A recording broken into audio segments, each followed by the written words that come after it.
things we're realigning today. Yeah, that's why our tupunas were clever. Because they gave us this thing that aligned us, and every day you had to look at yourself. E he ana kia kōrero i nā reo e rua ko te mea nui kia mārama pai ai nā mokopuna kei te hara mai. Nō reira, ka timatau i te maunga, he maunga kei muri o tēnei whare, ko te ingoara, ko kōpu kairua. Kei raro iho i te maunga ko te awa o Waitao. In Pākehā, I'm just saying that we have a maunga at the back of us that's up here and it's called kōpu kairua. Down the bottom there is our awa and it's called Waitao, and that awa runs all the way up to a forest and all the way up to Kaite. We all know it as Kaite Falls, but then also comes from out of the Nga Uri, the forest up there called Otawa. So if you ka haere tō tika mai i te awa ki reira, ka haere ki te tāhunga o Rangataua. So that's the estuary I'm talking about, Rangataua. E kia nei nā kōrero, he whakatauki, ko tātou, ko mātou, nā pāpaka o Rangataua. But that's another kōrero, and you fellas can research it if you want. It's an awesome kōrero. Then we come back to our waka, mā tātua te waka. Then we have the kai hautua o runga, te rangatira. Tōroa, kia ora. My kōrero though for my moko kaua is that kia nei nā ko nā tupuna whaia kei roto ahau, in honour of my ancestral lineage that is in me, who I am. So it's coming out to be who I'm supposed to be, he wahine, rangatira, he kaka no ahau I ruia mai a rangiatia. Planted in Papatuanuku, from a lot of them, and you fellas should also research some of our rangatira women. They are awesome, beautiful. And then to help you on your journey ahead to Koena. My name's Rata Mikaere, and my name Taruki comes from my nenine. For as long as I can remember, I've always wanted a moko. When I was about 8 years old, our nanny, or our Auntie Lucy, came to stay with us because she got cancer. Anyway, the night before she died, she called us all into the lounge, called us all in there because of the cancer, what's in her body. She couldn't talk or speak properly, but this one night she sat up in bed and started to do a hula and a dance. And she was telling us about all the old people on our tupunas on the other side who are waiting for her and calling out to her. She was really beautiful and looked excited and happy. And she was singing the song to us. And in there she was describing how in the olden days when you got moko done, it was the only time that the men did all the work. Tent would be set up, a makeshift tent would be set up, and the woman would go in there with, of course, a tohunga or someone who would go in there and miri them and talk to them. She also mentioned that in those days you weren't allowed to cry out during your work. You know, you could cry, but you weren't allowed to moan, because if you moaned, you'd be cut. They wouldn't carry on doing the moko. And since then I was intrigued by it. I just really loved it. I think when I was about 8 or 9, I saw a queer walking down into our bathroom toilet. And excited, she looked at me and gave me a smile, and she had this beautiful moko on her chin. So I go running up into the lounge and go, "Mum, Dad, who's that old lady down in the bathroom?" And they go, "What's old lady?" And I went, "She's walking in the bathroom, she's going to have a horoi." Anyway, there wasn't anyone there. So my mummy never called me porangi, and never thought I was super. Said to me, "Oh, what did she look like?" So I described her because she had the black scarf on and a shawl, but it was her moko that I remembered the most, so I drew it. I went over to go visit my Auntie Lucy because they must have been talking about it, and on her TV she had a photo there of this queen, and apparently she had died like 15 years before I was even born, or 50 years before I was even born, and it was the same queer with the moko. So I just, Mum said, "Oh, well, I think you're allowed to have one," because I remember asking her when I was 6 if I could have one. I'm ready.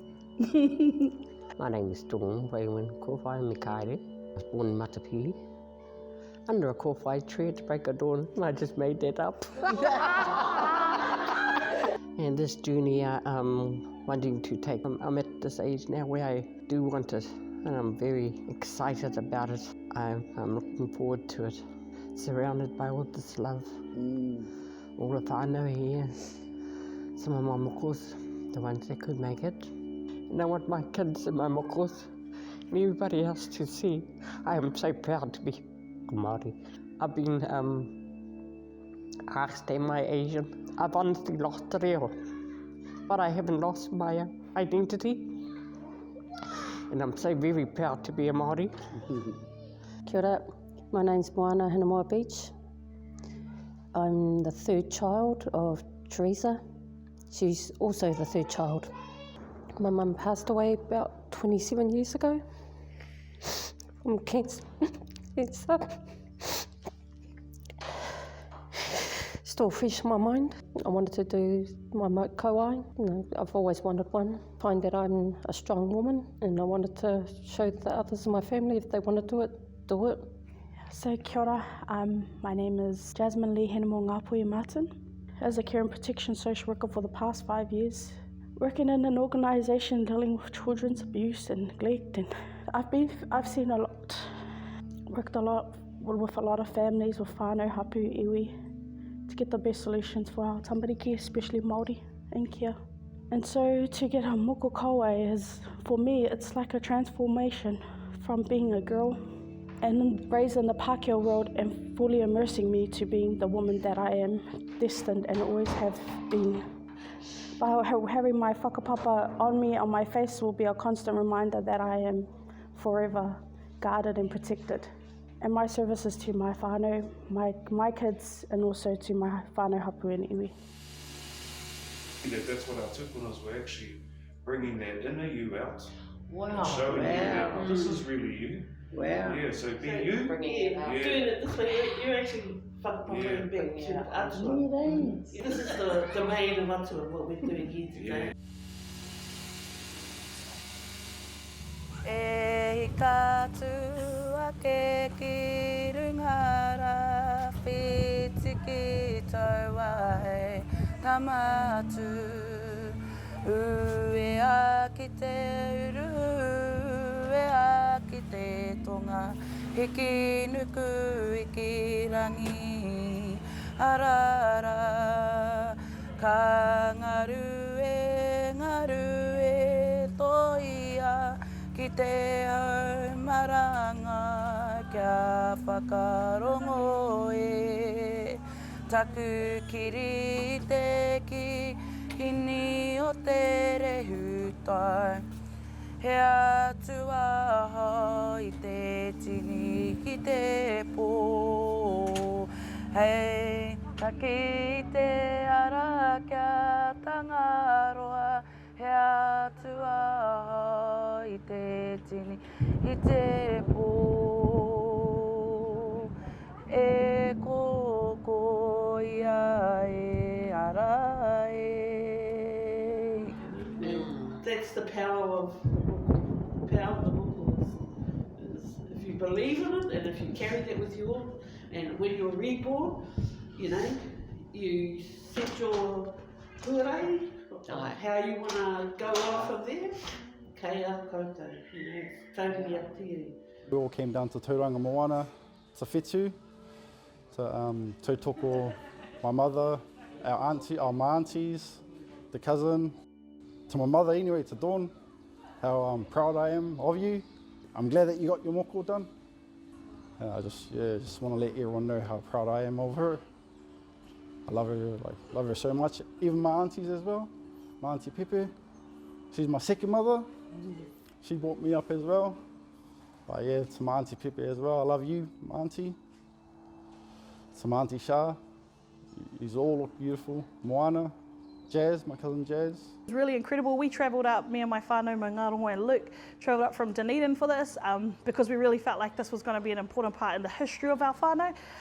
As a whānau, I haven't seen moko kauai worn or moko kanohi worn by any members of our family growing up. This is history in the making for our whānau. Beautiful or spiritual. Man, there were so many cousins in there having tears. I'm not going to call them all out on the video, but it was a really emotional experience and it was really surprising. Just as a person who was watching, I feel like sometimes we think these things like, oh cool, I'll see a photo of it on Facebook. But I just want to encourage you, whānau, when we do this again, because I know we'll do it again, there are other cousins here who are real excited, who are keen to get this moko done as well. When we do it again, man, make the effort to come. So a big ups to my mum. Man, I'm so proud of you. I'm so excited that you got this thing that you've wanted your whole life. As your kids, we stand behind you and we're stoked for you. I'm definitely, happy that we all came together, and that's the main thing, te kotaitanga and whakawhanaungatanga. 3 things I do: believe, hope and aroha whānau. Believe there's something going to be greater than what's on this earth that's walking around you. All those material things, all those things that of money is no value. No value whānau. The thing is what's in your soul, because that's what's going to take you on to eternity whānau. Believe it, it's real. Hope and love, that's the only way you do it, so be kind to each other. And on that, te runga I te hari, I te koa, kia te whānau, nā ringa raipa. It was awesome having all our kids in the Moko puna. Big shout out to Matua Stew and to Hepara. Please do it, whānau. If you want to do it, don't listen to what anybody else says. Do it. You want to do it. You know when the time is right.